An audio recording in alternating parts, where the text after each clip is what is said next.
China's next weapon against America is our own food supply. Commentary. For too long, the United States has treated China as a difficult trading partner rather than the adversary it is. Our policy of economic entanglement has enriched Beijing while leaving American families, American farmers, and American food security exposed to a communist regime that plays by no rules but its own. This arrangement has avoided open conflict, but it has enabled the weaponization of the very supply chains we depend on to feed our nation. While Washington has rightly focused on securing our borders and defending our factories, the Chinese Communist Party has quietly opened a new front in its long war against the United States, this time targeting the raw materials that keep American agriculture alive. The story begins with sulfur, a mineral most Americans never think about but everyone depends on. Sulfur is a critical input in phosphate fertilizer, the essential tool in producing high-yield crops such as corn, soybeans, and wheat, which millions of Americans consume in our food every day.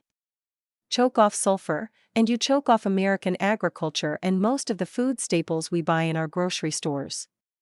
Without sulfur, crop yields collapse, food prices skyrocket, and grocery shelves empty out. America produces roughly 70% of its own sulfur needs. That figure ought to make us self-sufficient. It doesn't.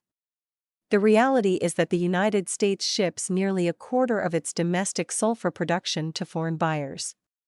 Much of it flows directly to the CCP's state-subsidized economy, where it is refined into finished fertilizer that Beijing then refuses to sell back to the world.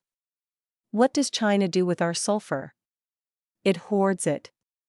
The CCP subsidizes state-owned enterprises like Yantianhua Group, then slaps export bans on the fertilizer and sulfuric acid produced inside its borders. China takes our raw materials, refines them into finished product, and refuses to sell that product back to the world. This isn't trade. It's economic warfare. The evidence stretches far beyond sulfur. Beijing has spent the last decade cornering the global market for critical minerals. They have dominated the rare earths that power our military hardware, and the gallium and germanium that our semiconductors depend on. We have seen this before. Once China dominates a supply chain, it weaponizes it. Export controls, hoarding, and price manipulation follow like clockwork. The consequences hit Americans directly at the checkout counter. The closure of the Strait of Hormuz has already choked off half the world's sulfur trade. Global fertilizer prices are climbing. Because foreign buyers like China bid higher for American sulfur, our own refiners have every incentive to sell abroad or charge domestic buyers more. American farmers pay the price. American families pay the price at the grocery store. There should be no pricing crisis on fertilizer in this country when we produce sufficient quantities of the key raw materials right here at home. President Donald Trump has continually prioritized combating Chinese aggression, and this specific vulnerability, the raw materials that feed our farms, demands relief. The principle is simple: an adversary that takes what it wants from America and gives nothing in return should not enjoy preferential access to our markets or resources. The solutions are not complicated. First, the Trump administration should use the export control authorities it already has to prohibit Chinese state-owned enterprises from buying American sulfur so long as Beijing maintains export bans on the finished fertilizer the world needs.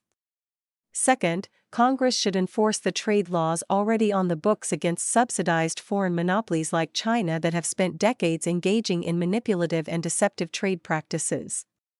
Fair trade requires fair enforcement. It is that simple. Third, Washington should cut the permitting red tape that limits domestic oil refining. Sulfur is a byproduct of the refining process. More American refining capacity means more American sulfur, more supply for our farmers, and more room to compete abroad. It is the rare policy fix that costs the taxpayer nothing. China has spent the last generation building itself into the most manipulative economic actor on the world stage. It rigs supply chains, subsidizes state-backed communist entities, hoards critical inputs, and drives up prices for American families who depend on the goods our farmers produce. Sulfur is only the latest chapter in that story, but it is one Washington can still rewrite. Deny Beijing the raw materials that fuel its economic aggression, and we deny Beijing the leverage it has spent decades accumulating.